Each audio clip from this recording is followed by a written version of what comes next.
Hey everyone, welcome back to this week's episode and the start of my Visibility Spotlight series with women doing big things with visibility. My mantra and mission for the She's Visible movement is to see more women on stages, featured in pages, and earning better wages with visibility as that driving force.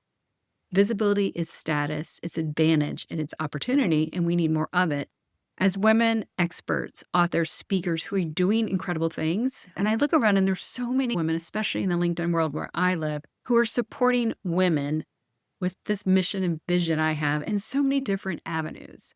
And so I decided to have a visibility spotlight series. Today you're going to meet Deb Drummond, all the way from Vancouver, who has been so visible with her incredible businesses and now focuses on elevating women on stages and pages with speaking and books. And she's going to tell us some of her roadblocks she's had, how she buzzed through them, and the exact way she is helping elevate women to be more visible with their brilliance. It is another sister in visibility, and I can't wait for you to meet her. Deb and I first connected on LinkedIn, and she invited me to be on her show. I'm going to put a link to that episode in the show notes. And after we met and realized our similarities and our vision, I knew Deb had to be the first in this spotlight series. This power-packed episode is going to give you that mindset, the motivation, and the momentum. And especially listen to how she closes out. For the women I teach and speak to and train, they are ready to go to their next level and something is stopping. Listen to Deb's advice. I had to re-listen to it twice. All right, my friends, thank you for being here. Let's get on with today's show. Hi, I'm Michelle B. Griffin, and welcome to the podcast of the She's Visible movement, the show where we help women experts become recognized authorities in their fields. Each week, join me and my guests as we share our lessons, our stories, and what it really takes to build the visibility and personal brands of women just like you. I'm delighted you're here. Now let's get going with today's show. Welcome back. I am thrilled today to have a guest who's an accomplished woman who not only has just completely put herself out there and is so visible, but she is a platform and has so many channels to inspire other women to become visible. So we're going to get into that today with her story and conversations. Welcome to the show, Deborah Drummond. Oh my goodness, Michelle, what a pleasure to be here. I love talking about visibility, and I love this whole new thing about stepping out. Love it. Congratulations. Thank you for joining this newly rebooted podcast for the She's Visible movement. I wanted to start having conversations with accomplished women who have done incredible things and are raising the bar for other women. But before we get into that, for those who have not met you yet, give us a little bit of background on who you are, what you do, and how you help them. My name is Deborah Drummond. I live in beautiful Vancouver, Canada. If you haven't been here, I don't work for Tourism BC or anything, but come on over. It's pretty beautiful. I'm venturing into a multiple decade business of being an entrepreneur. I've built 7 international companies. There's something really about international that probably answers the tourist in me. Perfect way to get an understanding of the world and how we play in it. I have had a media company for a very long time. Our focus is accessibility, both globally and accessibility from creating platforms that are accessible no matter where women are at in their self-funding journey. So that usually hits finances, time, and region. To talk about where I got to and how I got to here, I would be going back a couple of decades, but I believe I've always had this voice inside. I think there's always been something that has been willing to join the right fight. And the right fight. So in relationship to the work that I do with women is that there's been things to do. There's things to do. And we have accomplished a lot of them. So the media company that I have now, that's exactly what we do. Having women being seen in a visibility, which you understand. And you also understand the difference between visibility and considerable visibility, where you're really actually knowing how you're reaching one to many. And then what to do with that. So that educational piece of when you're on the show, when you're on a TV show, when you're interviewing, when you're doing your book, when you're converting your book into a movie or into a script and all the things, that's where really the how is important. And I think that's just one of our differentiating factors in supporting self-funding women. Now that you've given us this great overview, because you too, you come from a place of just wanting to help so many people, but I love your focus and your lens on women. And that's how you and I first met several months ago on Yeah. LinkedIn, where I meet so many accomplished women like yourself. And I know I've been on your show and you're here on mine. And we just hit it off because we have the same vision and serving in different capacities, but the same outcome. But before we talk about some of the things that you so have brilliantly done to raise the bar and shine a light on women, did you have any blockages about wanting to put yourself out there, or some of the things that maybe women right now who are on that sideline wanting to get in can identify? Wow, Deb's doing these things, but maybe you had a backstory when things didn't look that well. So do you have anything you could share to inspire women listening? Absolutely. I think we get better because we do more things that are uncomfortable. And I think for me, it started with an inside voice.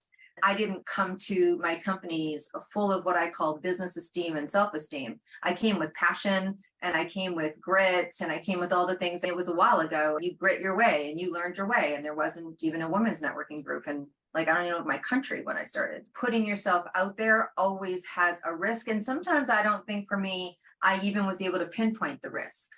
There was just something about being seen. I was raised in children should be seen and not heard, right? So it was probably more about I could be in the room, but being the one putting my hand up or standing up or being the first person to say, hey, something's not right here.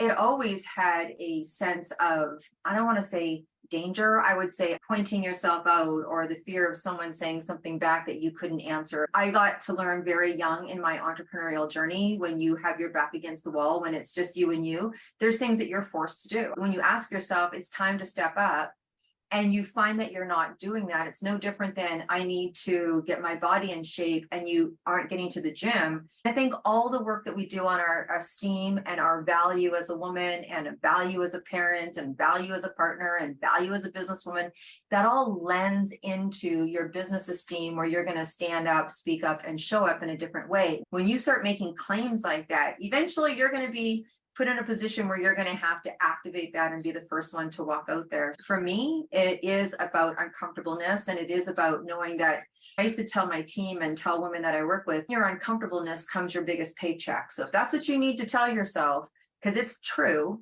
then do it for that. If you're looking to make some money in your business, then you're going to need at some point to be visible, predominantly.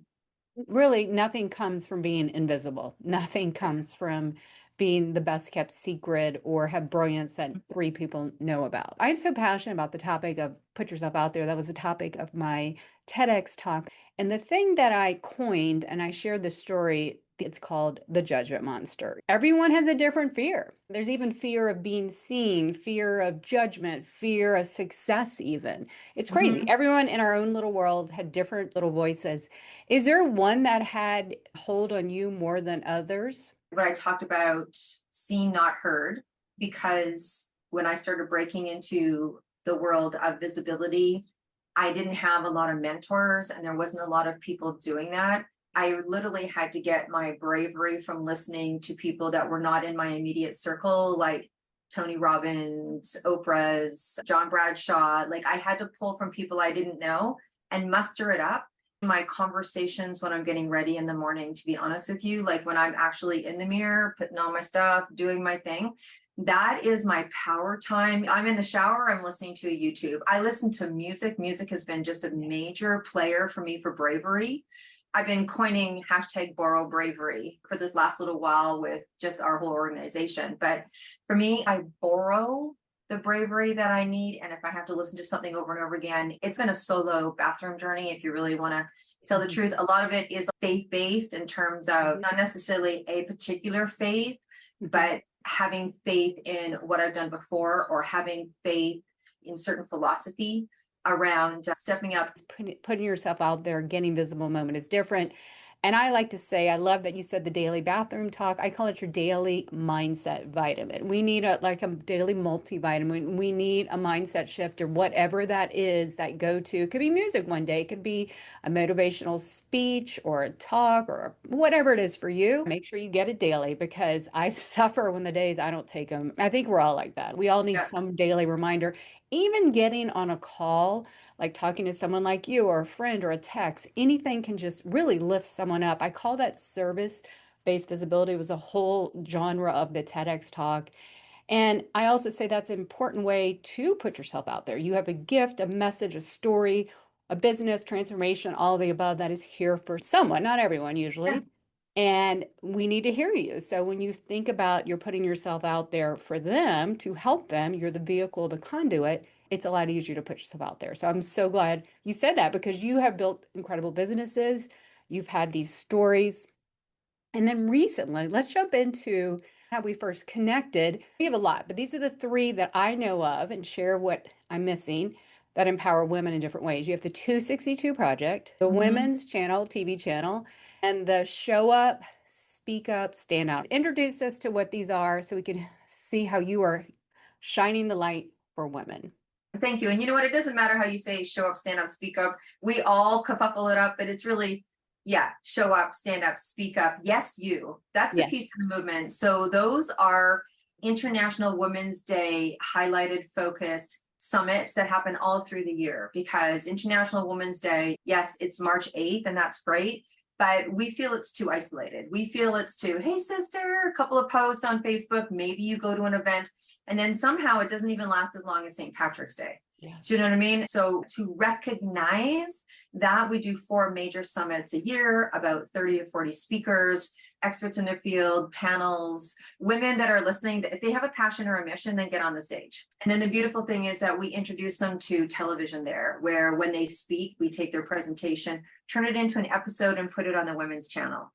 For a lot of women, that's the first time that they've actually been televised. And that's super cool because now their reach is hundreds of millions instead of hundreds on the summit. So we do speaking. We also have incredible podcasts. We produce a book of 262 gumptuous women that's going around the world right now on a 5-year book tour. That kicked off the summits, that kicked off the TV, but we have a secondary piece of print, a top performance business planner. So we base a lot around if we're going to do something and offer something, we give the option of community. And I think Yes. that's the full backstage piece. So speak on our stage, be in our summits, have your own television show. One of the big things that has changed and is accessible that women are just getting their head around, for someone like yourself with your experience, this is not new news and new accessibility, but for the entrepreneurial woman that's stepping into her power going, I can literally have a TV show and create a revenue stream from it because the accessibility to being able to now not only learn about media, but to revenue generate from it. Deborah, because you're doing a multifaceted visibility approach and not just visibility for visibility's sake. It's strategic ecosystem. And that's what I preach and teach myself. And 2 reasons why I think that is just even more important and needed. First of all, social media reach is waning. LinkedIn's reach is 2%. They're just pay to play now. And we should have expected that. For a decade plus, we've been pouring our heart, soul, content on social that's just fleeting and it just poofs in the atmosphere. So taking your brilliance, bringing it in these other channels makes for longevity, makes for thought leadership. And you don't have to do the burnout on social media, like start doing these things that builds the ecosystem. And second, and this is what I talked about when we spoke on your podcast, is AI visibility and discoverability is now off the charts. The stats and the data prove it that people are going to LLMs, large language models like Chat and Gemini and Claude and all those to find their people, to find their experts. And that has been such a banner year for me, getting calls booked and clients. And I've had the stats on my website, my Calendly to back that up. And so having you offer these women all these touch points, you're not just in social, it's everywhere. That's the best way possible. So they're being found by humans and AI. And so collectively, they can elevate and amplify themselves and their expertise, their story, their mission. So bravo and thank you for supporting women in this incredible way. That's why we connected, right? And there's always differentiations in terms of how, but the thread through is that's the beautiful world. I always say that in this world that we're building, particularly because we lean in the International Women's Day world, our verbiage is a little different. So there's collaboration where we can collaborate, but then there's solidarity where you can do the exact same thing. We can do the exact same thing. And I'm like, oh, hey, we're doing this, we're doing that, because there's lots of people to help and there's lots of people to heal. And we know that we have come a long ways. Like, we're out of the pantsuit era, I call it, where we had to fight for our rights, make our way up the ladder, and it was very competitive time. And then we went to a very collaborative approach, and I'm seeing it step even one step further into more of a solidarity where we are one. And I love what you just shared, because particularly from a social standpoint, I always say social is the outside of the Oreo cookie. What are you putting on your social? Let social media float your boat. Is it the television show? Is it the award? Is it the podcast you're on? So you're putting your meatiest content out. And the stuff that is tracked, it has a life outside of social. The more we do this together, having stuff like what you're doing, making sure women are found not just on social, but everywhere, building their legacy is critical in this age of digital and AI, not only just for us, but the ability to reach and scale more impact. And I know that's why you and I are here, especially for women, to empower them, the brilliance to share that and be known for it. What's the best way for someone can reach out to you and learn more about what you're offering? You can go to debdrummond.com. And then I know you have a podcast or two, so we'll link all your stuff so people can learn more about the incredible work you're doing. So as we close out today, what is one tip to give a woman who's on the sideline wanting to step out? What's your best advice for her? So when you go to step out, you're going to hear a voice in your head. If it's nerves, welcome to the world of stepping out. Yay, you. Right? I can tell you that they're going to go away one day, but probably not. Use that angst as enthusiasm if you're used to stepping out or stepping up. As you go to step to the next play, I always say, as you go to sit at the right table, the right table for you, make sure that you've got at least one person that's sitting at that right table that you can use as an anchor.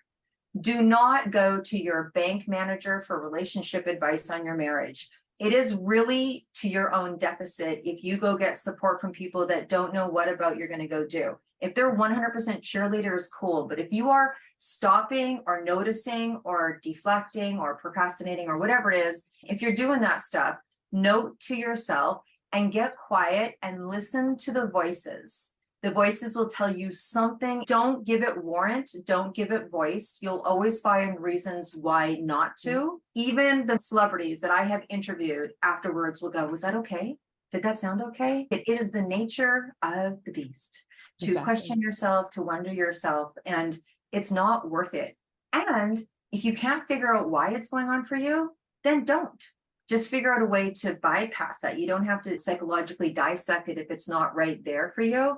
It could just be environmental. It could be that you were raised in a time where women didn't speak up and stand up and show up. You don't always have to find a reason in your lineage of experiences of life. So make sure you're sitting in the right place. Wonderful advice. And just take that small step with someone with you. It's going to make a heck of a lot easier out there. It's so in line in what I preach and teach and believe in. Thank you for being such an incredible role model with all that you've done and having these platforms and availability for women. It's truly appreciated, Deb.